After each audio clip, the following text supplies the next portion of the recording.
این کاری داخلی جمهوری اسلامی افغانستان است. دخالت ما در روز به خیالم که یگان وای ندارد.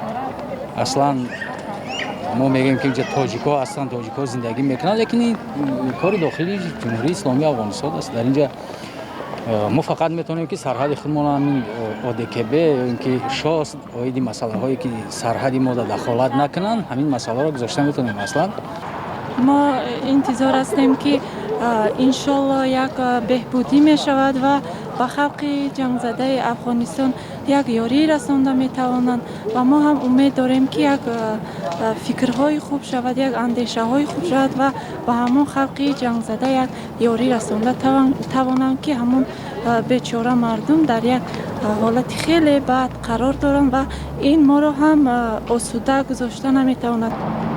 اگر شاید دولت روسیه یا چین اگر اینجا میشدن ممکن یگان کمک به افغانستان میدادن. Я думаю, что там тоже встанет все на свои места. Как говорится, все решили, что вопрос в смысле происходящего в Афганистане это внутреннее дело Афганистана, и никто не пытается в смысле как-то влиять на это. آیا شما از وضع افغانستان خبر دارید؟ بله، همین اینترنت ها میخونیم، همین سایت ها میدونیم، میبینیم جنگ جنگجوها هم هستن بعضی وقت.